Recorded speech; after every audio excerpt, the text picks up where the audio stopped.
मेरा नाम सुहाना है और आज मैं उन लोगों के सामने बैठी थी जो मेरा रिश्ता देखने आए थे। मेरे लिए ये बहुत मुश्किल था कि मैं अपनी खुशी का इजहार कैसे करूं। आखिरकार भाई की मेहनत के बाद मम्मी इस रिश्ते के लिए मान गई थी। लड़के वाले भी मुझे देखकर खुश नजर आ रहे थे, यानी कि मैं उन्हें पसंद आई थी। यहाँ मेरा रिश्ता तय हो सकता था। थोड़ी देर लोग बैठे रहे, मम्मी से बहुत से सवाल किए जिनका जवाब देना वो जरूरी नहीं समझ रही थी, लेकिन मेरी भाभी और भाई ने बहुत अच्छे से उन लोगों को संभाल लिया। तकरीबन 2 घंटे के बाद वो हमारे घर से चले गए और मेरी खुशी का ठिकाना नहीं था। मेरे चेहरे से मेरी खुशी झलक रही थी। मम्मी खामोश थी। मुझे समझ नहीं आ रहा था कि वो ऐसा बर्ताव क्यों कर रही थी। उनका ये अंदाज हमेशा ऐसा ही होता था, लेकिन इस बार उनका रवैया कुछ ज्यादा ही अजीब था। मैं खुश थी क्योंकि मुझे मालूम था कि मेरा भाई मेरी शादी करवा कर ही दम लेगा। अब तो मेरी ख्वाहिश होने लगी थी कि मैं अपने घर की हो जाऊं।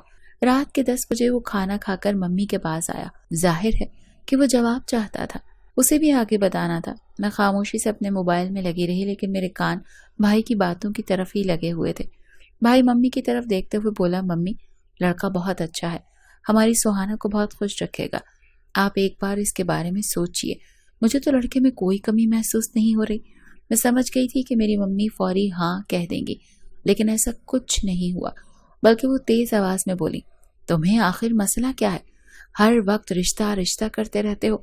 नहीं करनी मुझे शादी। तुम्हें समझ क्यों नहीं आता? भाई ने हैरत से मम्मी की तरफ देखा और तड़प कर बोला, मम्मी, आपको क्या हो गया है? आप क्यों इसकी शादी कराना नहीं चाहती? सुहाना 30 साल की हो गई है। आप ये बात क्यों नहीं समझ रही? लड़कियों की शादी जितनी जल्दी हो जाए उतना ही अच्छा होता है। क्यों अपने सर पर बोझ लिए बैठी हैं? मरने के बाद आप अब्बू को आखिर क्या जवाब देंगी? क्यों आप सुहाना के साथ नाइंसाफी कर रही हैं? नम आंखों से मैंने अपनी माँ को देखा, जो मेरी खुशियों की कोई परवाह ही नहीं कर रही थी। उन्होंने भाई की बात सुनकर कहा, मैं जवाब दूंगी तुम्हारे अब्बू को, जो मुझे देना होगा। ये मेरी मर्जी है कि मैं इसकी शादी करूं या ना करूं।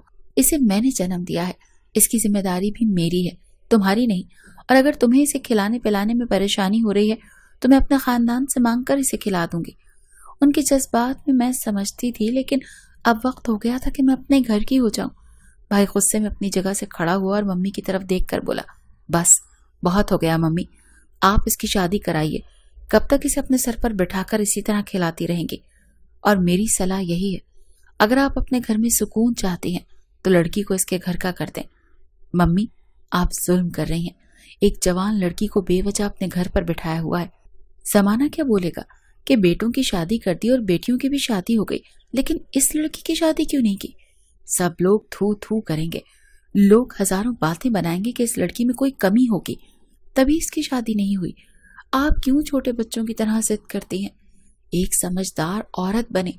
इतने साल हो गए आपकी शादी को। खुदा ने आपको 4 बच्चों की नेमत दी, जिनमें से 3 बच्चों की शादी आपने अच्छे से कर दी है और वो अपने घर में खुश हैं। मगर अब तक आपसे ये बात समझ नहीं आई कि लड़की जितना जल्दी अपने घर की हो जाए उतना ही अच्छा होता है। भाई ने मम्मी को समझाने की बड़ी कोशिश की थी, लेकिन मम्मी की तो कोई बात समझ ही नहीं आ रही थी। उनकी बस एक ही जिद थी कि वो अपनी सुहाना की शादी नहीं करेंगे। मैं इसके बगैर नहीं रह सकती। वो मेरी सबसे छोटी बेटी है, मैं इससे बहुत प्यार करती हूँ। लेकिन मेरी माँ को ये कौन समझाता कि बच्चे जिंदगी भर माँ के पल्लू के साथ लगकर नहीं बैठ सकते। उन्हें भी अपना घर बसाना होता है। उन्हें भी एक जिंदगी के साथी की चाह होती है, और मुझे भी थी। मेरी उम्र 30 साल हो चुकी थी और मेरा भी दिल करता था कि मेरा अपना घर बार हो, मेरा एक जीवन साथी हो। लेकिन मेरी माँ की जिद के आगे मेरी जवानी के साल यूं ही बर्बाद हो रहे थे और मैं कुछ भी नहीं कर पा रही थी। भाई तक हार कर अपने कमरे में जा चुका था और मैं भी एक नजर अपनी माँ की तरफ देखते हुए उठकर अपने कमरे में चली आई थी। एक दिन मैं अपनी मम्मी के कमरे में गुमसुम बैठी थी। आज शाम भाई और भाभी मेरे सामने आइसक्रीम खाने के लिए आए थे। मेरा बहुत दिल था कि वो दोनों मुझे भी अपने साथ ले जाएं, लेकिन उन्होंने तो मुझे देखना भी गवारा नहीं किया था। जब से मेरे छोटे भाई की शादी हुई थी, वो तो जैसे आसमानों पर उड़ने लगा था। कभी पार्क जाता, कभी आइसक्रीम खाने, और इन्हीं सब वजूहात से मेरे दिल पर एक भारी बोझ सा आ गया था। मेरे दिल में भी ख्वाहिश जागने लगी थी। बड़े भाई तो काफी संजीदा मिजाज के थे और उनकी बीवी कभी ऐसे काम करती भी नहीं थी। अगर करती थी तो चुपचाप, और बड़ी भाभी बहुत अच्छी औरत थी। जब भी वो अपने शौहर के साथ बाहर जाती मेरे लिए कुछ न कुछ जरूर लाती थी। उनसे मुझे कोई शिकायत नहीं थी, न ही छोटी भाभी से कोई बैर था। मगर छोटी भाभी की हरकत कुछ अजीब थी। वो अपने शौहर के साथ मीठी मीठी बातें करती, उनके साथ चिपक कर बैठती, हर बात में यही मसला उठाती कि लड़की की शादी 18 से 19 साल की उम्र में हो जानी चाहिए, वरना अच्छे रिश्ते नहीं आते और बालों में सफेदी आने लगती है। कई बार बड़ी भाभी ने उन्हें टोका भी था, लेकिन वो अपनी आदत से बाजी नहीं आती थी और यही सब बातें मेरे दिल को जलाकर राख कर देती थी। कई बार मैंने दबे अल्फाज में मम्मी को बताया और उन्होंने भाई से उसकी शिकायत भी की, लेकिन भाई ने मम्मी से तो कुछ नहीं कहा, बल्कि मुझे अकेले में बुलाकर खूब डांट लगाई थी कि अगर तुम्हारी वजह से मेरा घर बर्बाद हुआ तो मैं ये घर छोड़कर हमेशा हमेशा के लिए चला जाऊंगा। उस दिन जब भाई ने मुझे इस तरह डपटा था तो मैं बहुत रोई थी। अपनी हालत में मुझे बहुत अफसोस हुआ था। मैंने कभी किसी से अपने दिल की बात नहीं की थी। मैं अपने जज्बात कभी जाहिर नहीं कर पाती थी क्योंकि मेरी तबीयत ही ऐसी थी। मैं चुपचाप कमरे में बैठी थी कि तब मम्मी आई। उन्होंने मुझे इतना गुमसुम देखा तो मेरे पास बैठ गई। मैंने उनकी तरफ एक नज़र डाली और फौरी आंखों में आए आंसू रोक लिए, क्योंकि मुझे मालूम था कि अगर उन्होंने सवाल करना शुरू किया तो मुझे जवाब देना मुश्किल हो जाएगा।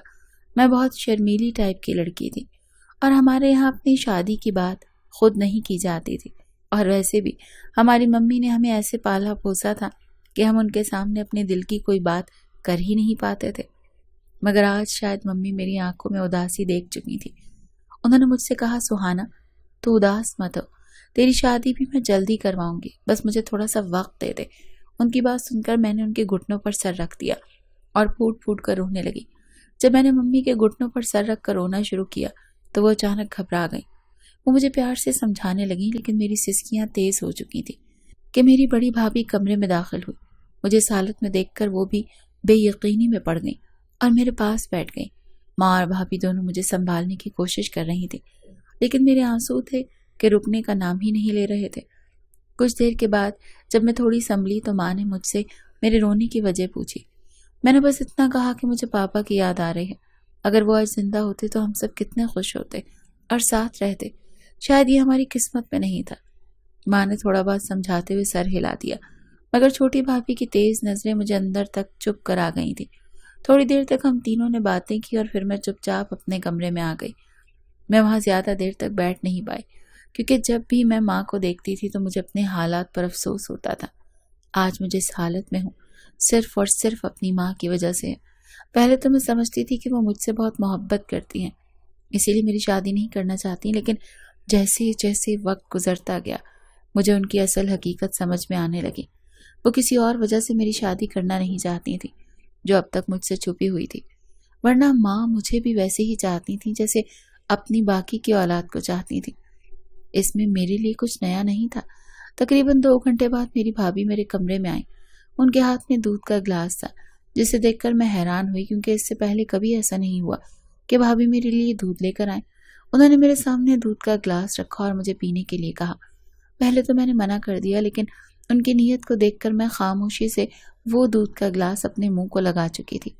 फिर उन्होंने मेरी तरफ देखते हुए पूछा, सुहाना क्या तुम किसी को पसंद करती हो?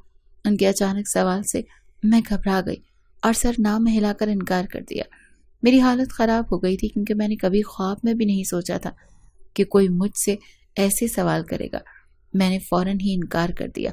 मैं तड़प कर बोली, भाभी आपको गलत फहमी हुई है। मुझे आज तक कोई भी लड़का पसंद नहीं आया और ना ही मैं ऐसा कोई काम करूंगी। आपको ऐसा क्यों लगा? तो उन्होंने मेरे सर पर मोहब्बत से हाथ रखा और बोली, गुड़िया मैं तुम्हारी भाभी हूँ और भाभी का मकाम भी माँ के बराबर है। हम सब जानते हैं कि तुम्हारी शादी की उम्र हो गई है, लेकिन माँ तुम्हारे लिए कोई रिश्ता पसंद ही नहीं कर रही। तुम्हारे भाई ने भी माँ जी को बहुत समझाया और मैंने भी कई बार उनसे बात करने की कोशिश की, लेकिन वो कहती हैं कि वो तुम्हारी शादी नहीं करना चाहती। अगर कोई अच्छा लड़का मिल गया तो शादी करवा देंगी।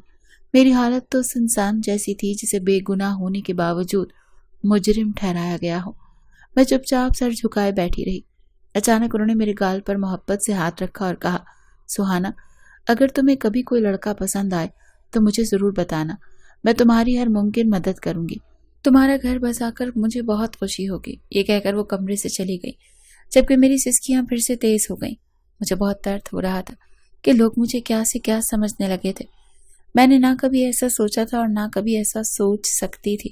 میرے لیے میرے پاپا اور میرے بھائیوں کی عزت سے بڑھ کر اور کچھ نہیں تھا۔ اب میں نے سوچ لیا تھا کہ میں ہمت کر کے ماں سے بات کروں گی کہ مجھے بھی شادی کے بندھن میں بندھنا ہے، مجھے بھی شادی کرنی ہے، کیونکہ اب میں اور زیادہ اپنے بھائیوں پر بوجھ بن کر نہیں رہنا چاہتی تھی۔ میں نے یہ سب سوچ کر سونے کا فیصلہ کیا، لیکن مجھے نہیں معلوم تھا کہ صبح میرے سامنے کون سی حقیقت آنے والی ہے اور حقیقت کے بعد میرے ساتھ کیا ہونے والا ہے۔ صبح کے وقت میری آنکھ کھلی، سب سے پہلے نہا دھو کر میں فریش ہوئی، نماز پڑھ کر دعا کرنے کے لیے، اے خدا، میں نے جانے انجانے جو گناہ کیے انہیں معاف کر دینا اور میرے دل کو سکون دینا۔ میں نے کہا میں اب کبھی کوئی شکایت نہیں کروں گی۔ میں ہمیشہ سے یہی کرتی تھی، لیکن پھر سے خدا سے شکایتیں لے کر بیٹھ جاتی تھی۔ میں جانتی تھی کہ صبر کرنے والوں کے ساتھ خدا ہوتا ہے، لیکن میں بھی تو مٹی کی بنی ہوئی تھی۔ غلطی ہر انسان سے ہوتی ہے، تو پھر بھلا میں کیا چیز تھی؟ تھوڑی دیر تک میں نے عبادت کی اور پھر ماں کے کمرے کی طرف چل پڑی۔ یہ وقت مجھے بالکل صحیح نہیں لگا، کیونکہ اس وقت سب لوگ اپنے اپنے کمروں میں سو رہے ہوتے تھے۔ جیسے ہی میں ان کے کمرے کے دروازے پر پہنچی تو اچانک مجھے ماں کی آواز سنائی دی۔ وہ کسی سے فون پر بات کر رہی تھی۔ ان کی آواز میں مجھے ڈر کا احساس ہوا۔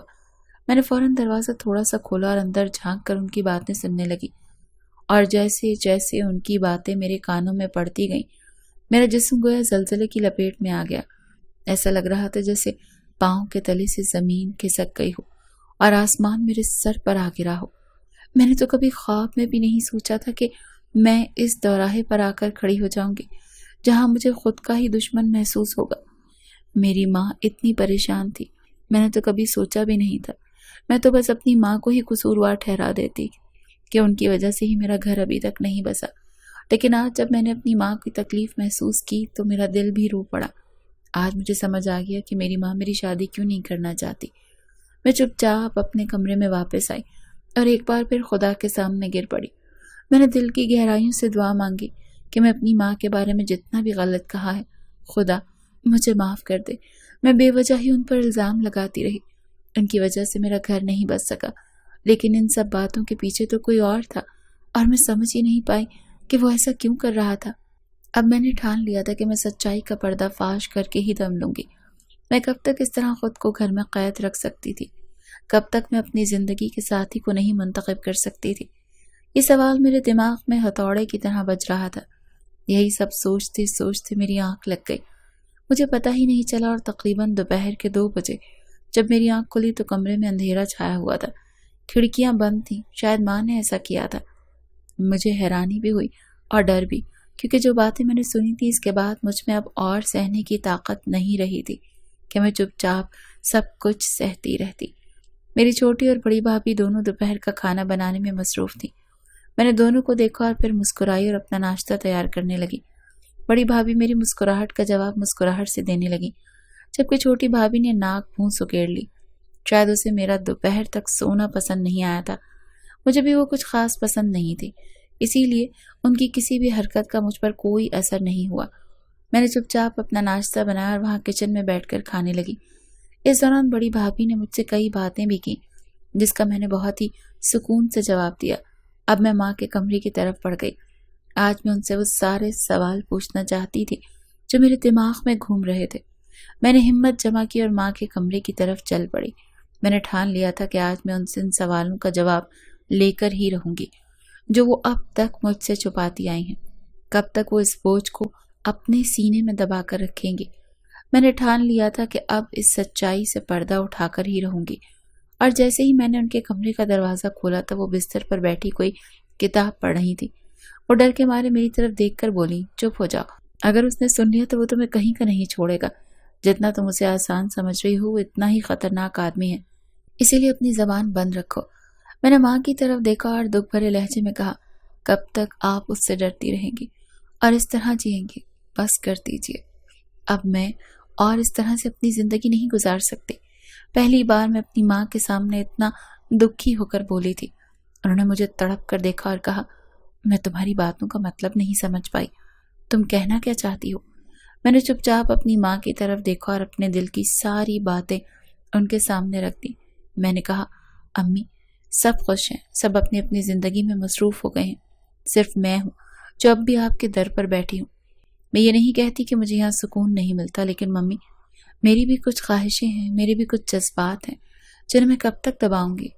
میری ماں نے مجھے حیرانی سے دیکھا، میں بہت کم بولنے والی لڑکی تھی، لیکن آج میں مجبور ہو گئی تھی، کیونکہ میں جانتی تھی کہ میری ماں جس تکلیف سے گزر رہی ہے، اگر میں نے آج ان کے سامنے یہ باتیں نہیں کی تو وہ کبھی کوئی ٹھوس قدم نہیں اٹھا پائیں گی۔ انہوں نے مجھے دیکھا اور کہا کہ مجھے اس سب باتوں کا پتہ ہے، میں جانتی ہوں تمہاری آنکھوں میں اداسی کس بات کی ہے، لیکن میں مجبور ہوں، میں چاہ کر بھی تمہارے لیے کچھ نہیں کر سکتی۔ ان کی اس بات سے میں تڑپ اٹھی اور بولی، لیکن ممی ایسا کیوں ہے؟ آپ تو ایک سمجھدار اور بہادر عورت ہیں، آپ نے ہر مشکل وقت میں ہمت سے کام لیا ہے، تو آج ایسا کیوں؟ انہوں نے میری طرف دیکھتے ہوئے کہا، جب بات اپنے سے طاقتور انسان کی ہوتی ہے تو انسان بے بس ہو جاتا ہے، وہ کوئی عام انسان نہیں، وہ بہت ہی خطرناک ذمہ دار ہے، تمہارے پاپا کے جگری دوست کا اکلوتا بیٹا۔ جب تم 22 سال کی تھی تو اپنے پاپا کے ساتھ ہمارے گھر آیا تھا، تم تو جانتی ہو جب بھی کوئی مرد مہمان ہمارے گھر آتا ہے تو میں تم دونوں بہنوں کو ان کے کمرے میں بھیج دیا کرتی تھی، لیکن اس دن اتفاق سے ریحان کی نظر تم پر پڑ گئی۔ تمہارے پاپا سے ان کے دوست نے جب ریحان کے رشتے کی بات کی تو تمہارے پاپا نے منع کر دیا، کیونکہ ریحان ایک اچھا انسان نہیں، وہ بہت ظالم شخص ہے، اس کے پاس پورے 22 گاؤں ہیں اور وہ ان گاؤں کا سردار ہے۔ مجھے ڈر لگتا ہے کہ اگر تمہاری شادی میں نے اس سے کر دی تو کہیں وہ تمہیں برباد نہ کر دے۔ تمہارے پاپا کے مرنے کے بعد میں نے فوراً تمہاری شادی کرنے کی کوشش کی، لیکن اس نے عین وقت پر تمہارے ہونے والے شوہر پر حملہ کروایا، جس کی وجہ سے تمہارے سسرال والوں نے رشتہ توڑ دیا۔ پھر اس نے مجھے دھمکی دی کہ اگر میں نے تمہاری شادی کسی اور سے کرنے کی کوشش کی تو وہ مجھے ختم کر دے گا۔